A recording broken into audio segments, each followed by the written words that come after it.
Good morning, everyone, and welcome to the morning show. Good morning, Andy. Good morning. Happy Pi Day. Pi Day, 314. 314, 3.14 something. Something that just goes forever. It does, yeah. My engineering friends usually post something on Facebook about it. It's a cold Pi Day, and right now we have 19 degrees, wind chill 10, and it's going to be a cold day, but we'll have some sunshine, and it will be windy later on. And tonight, it will be a cold night, a low of 15. I am so sick of it. Are you?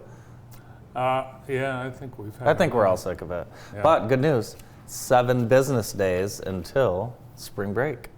That's right. 7 business days. Mm-hmm. And I'm driving this year, spring break. And you know what I've always wanted to do? No. When I drive down to North Carolina, I've always wanted to peel off the back roads and try and find that Whitaker family, the family of the inbred folks. Oh, I thought you were wanted to find the Murdaugh house. I know where the Murdaughs live. I'm gonna do that, but I want to find the Whitaker family. Are you familiar with them? No, who are the Whitaker family? You don't know who the Whitaker family is? No. Oh, you could look that up. They're a family that's an inbred family that's lived off the land for the last 500 years. Ah, the Whitakers. Well, the eastern seaboard is getting hammered today with a nor'easter, and that includes the vacation zone that you are headed to Yes. in a couple of weeks. I have a question about a nor'easter. That's mostly rain. No, Oh, it's it can be snow, which is going to be today, and parts of New England getting up to 2 feet of snow. And the big fear is all that snow is going to melt, and that's going to create flooding, and that's what did so much damage a few years ago. And the flooding, the winds, the coast being hammered by big waves, and over the weekend another house fell into the ocean in Rodanthe, and last year 3 houses fell into the ocean. This one just went is this Delaware? on Sunday. No, it's North Carolina. Oh, okay. Yeah. It's just down the shore. How far down from where we go? About an hour. Oh, okay. You know, it's interesting that like an hour south of there always gets more damaged. Mm-hmm. But- It's out further on into the ocean. It jets out further into the ocean. Scary stuff. And then, of course, the West Coast is nasty. Mhm. You talk about the flooding there, uncontrollable. When Sacramento goes from extreme drought to now they can't control all the water they have. It's amazing. Gives us another reason to Enjoy. like living in. That is, other than this March weather that we're dealing with. The third anniversary of COVID is today. It is. It was And on this day in 2020 that Governor Whitmer announced that we had 12 positive COVID cases in the state of Michigan. It would be another 2 weeks before a Jackson case was announced, but it was likely we had people with COVID Yeah, on this day. I think you remember the same when we first knew, okay, something's a problem. I think we were over at Grand River. The radio station was doing a live remote. It was us, Greg O'Connor, Jamie McKibben, John Burtka, and just trying to make sense of what was going on. But in that moment, we're thinking about the restaurants losing St. Patrick's Day, the biggest night of the year, or biggest day of the year, and then of course, 3 years later, a lot more has happened. But yeah, it's just a weird time. I keep asking people if it feels like 1 year ago, 10 years ago. I don't know.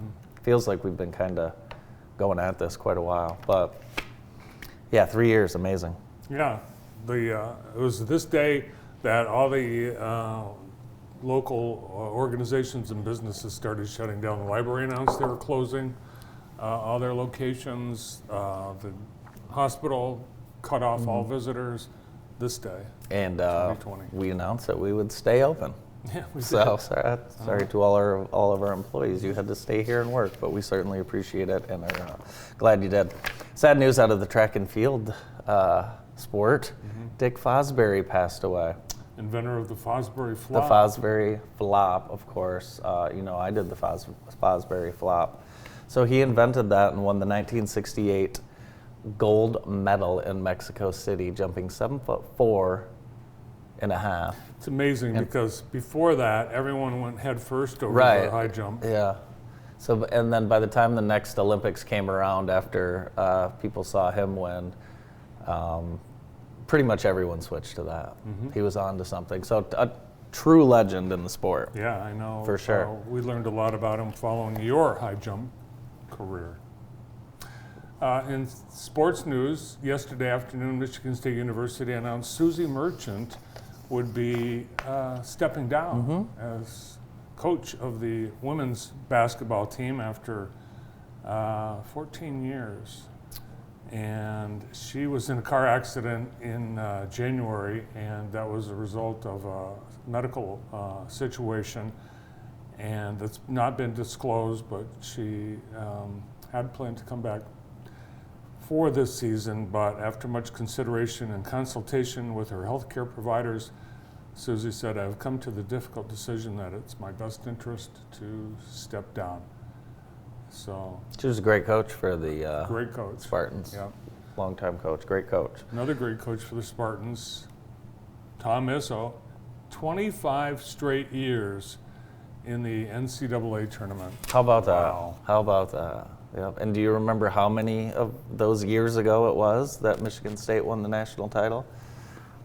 It's been a while. 23. But Last Big Ten team. I know they are the last Big Ten team to win a national championship. Oh, wow. It is embarrassing. Well, hopefully a Big Ten team will win this year. Well, I don't think so because Where's our brackets? we're working on those. Oh, okay. And we're upping the entry this year. Well, we have to do it by today because the first games, the Nah, we Pre-games. start Thursday. pre-games start today. We allow that. We allow that. Yeah, it is a push. We don't award points for that. And I think everyone that works here now is fairly knowledgeable, so we shouldn't have any of those.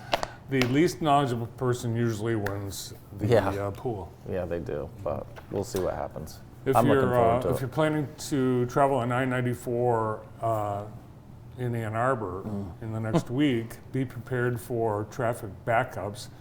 Yesterday, a truck with its boom Yeah. extended hit the Liberty Street Bridge, and with that, they had to close the I-94. So eastbound I-94 in the area rerouted to M14 to southbound 23, back to 94. So The guys that and I was- were talking about this yesterday, and do you think that guy just quit his job? Because we all would have immediately quit. Done. Yeah. Uber gone. just walk away from the truck. Gone. Done. If that was me, goodbye. Done. I've almost, driven out of the gas station with the pump still in my car, but nothing like this. This says drugs and alcohol to me. I don't know how, I've driven a truck, not like that, but a big course not box like truck. that. And when you're driving a big box truck, you're sitting up high and you think you're going to hit the bridge every time. So I don't know how these truck drivers do it. I think they do it on purpose. I think this guy did it on purpose for sure. I'm not going to take it anymore. I'm not driving this truck. It One seems more like that's mile. happened in Michigan quite a bit. There's the video from years ago where the guy has the boom truck up and he hits that exit sign. I think it's on 75 North. So interesting. Was it dark out or anything? 8:48 a.m. Monday. I You heard- know, it could be a victim of the daylight savings time. Another reason not to have daylight savings time. And I think we once and for all ought to just end it. And I think we can just by I think the people can just say we're not gonna switch anymore. Really? Yeah. I think the FDIC people are involved in that. Do you? The FDIC people are quite busy. So did you? Obviously, a couple banks have. What are they closed? They're done, right? Failed, right? Yeah. But the FDIC is telling all depositors that they will get all of their money back, which is surprising, I think, right? But probably the only thing that's going to bail the system out. I don't know. I'm not smart enough. Well, it's to prevent other runs on banks. Yes. Yeah. Banks don't have your money. It Well, turns yeah. out. Well, yeah. Obviously, I mean, you can't just go. Say you have $18,000 in the bank, Brandon. You want to just walk up and get the 18. You can't just. You can't. No, you can't. It might be there, but you would have to call and make arrangements to get it. Yes. But yeah, no. I think people do think that if you have that all your money is down there in the vault hanging around, and it's not. It's not sitting there. No, it's being spent. And that's the way the system works. Yes. It's not in the bank.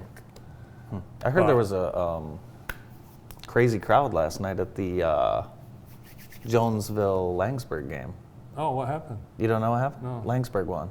Oh, yeah, but what happened? It was just crazy. Oh. It was loud and crazy. Were you there? I was not. Noah told me. But do you remember we played Jonesville and their crowd was crazy Oh, too? it's a crazy crowd. Did you hear the guy sneeze during Ava's free throw?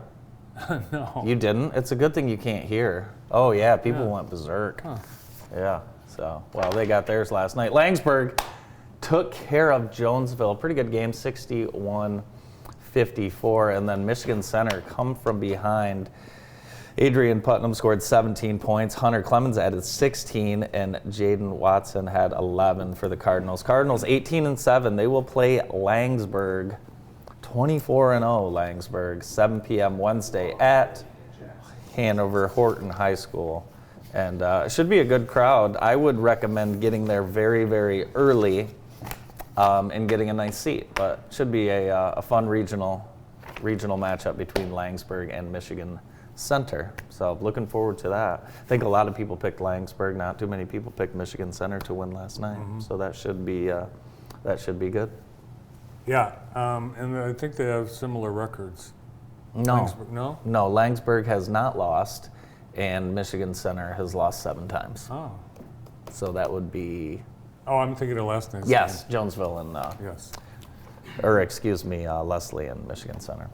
Hey, it is time for Love Living in Jackson, and each week Heather Herndon reminds us why it is wonderful to live here, thanks to Heather Herndon and the entire Howard Hanna Real Estate Services team. Today we're talking about the City of Jackson Active Aging Program, and there's year-round opportunities for adults 50 and older. A range of opportunities that support individual well-being. For more information, visit cityofjackson.com/activeaging, and they have some wonderful programs to sign up for. Thanks to Heather Herndon and the entire Herndon team at Howard Hanna Real Estate Services. Friday, of course, is St. Patrick's Day. Yes. And it's a Friday in Lent. And the Catholic Register newspaper has surveyed all 170 dioceses in the United States and found that more than 70% of them have given a dispensation for Catholics to eat meat on St. Patrick's Day. But we don't have word, the Lansing Diocese has not issued any statement on that. My grandmother tells me when I can have a dispensation or not. So, what'd you give up for Lent? You should know quicker than that. Well, I'm keeping it a secret. That it sounds something Well, like. it's if people knew, it'd be like, Okay, fine. Sounds like something a kindergartner might say. But yeah, St. Patrick's Day opens up the social district here in downtown Jackson. It should be fun. I'm going to be out and about, walking around and seeing how the social district is working. Yeah, it starts in the afternoon. Yeah, 12 noon on actually St. Patrick's Day. Yeah, see, I fumbled through this yesterday because I want to say it starts at like 7 a.m. because of St. Patrick's Day. So we'll see what happens. Yeah. But Friday starts Friday noon, I guess noon, but I feel like it's going to start before noon. Don't you? It's probably already started. Well, it could. Well, it's going to be 50 degrees on St. Patrick's Day, so there'll be a lot of opportunity to be out, walk around. Good. Good. It'll also be a nice night then for the Shamrock Shuffle, which is the YMCA 5K that's being held on St. Patrick's Day. That only costs $25 to get into. Start your spring off with a wonderful 5K exercise. There's nothing better than a good 5K heading into the weekend. You feel like you've accomplished something. When's the last 5K you've done? Excuse me? Like officially? Yeah. I run 5Ks all the time. Oh, really? Yeah. Huh. Yeah, I just don't pay for them. Yeah, when's the last 5K you've run? Let's see. It was 2 years ago. I ran in the 1999 Wild Bill Lundberg 5K. So, no, I'm not a distance runner. I'm a sprinter. So you don't see me in a lot of those races. We have a new menu item at McDonald's, and this is one you probably don't know about. And many people don't know about it because it's only available at McDonald's of Canada. McDonald's Canada introducing the chicken Big Mac. That looks great. It's, instead of the 2 all beef patties, it has 2 chicken patties. Chicken patties. That's the only difference. I would, I'd eat that. Why can't they do that here? Why can't, you know what? The chicken. Yeah, what's going on? I don't know. They are the chicken sandwiches, and just yesterday, Guy Fieri announced he is opening one of his fast casual chicken restaurants in Livonia. And Oh, it's perfect. called, you know what his restaurant's called? That's The Chicken Guy. Guy Fieri, chicken, Guy Fieri, chicken guy. So his, Close personal friend of Adrian Sharp. Yeah, that's true. I don't know if I like Guy Fieri. I know you don't. No, I like him because He is a really good cook, I think. he is, but he was, during the pandemic, he pretty much dedicated himself to helping restaurants Well, I like that. all over the country. He raised money for restaurant workers, millions. So I like the guy. Okay, for well, I his- like him now too. Yeah. That's fine. Who's on the show today? We've got a wonderful show lined up. We have Dr. Penn from Penn Chiropractic Center, and we're going to get things started first with Aaron Dimmick from People of the Parks and Trails in Jackson.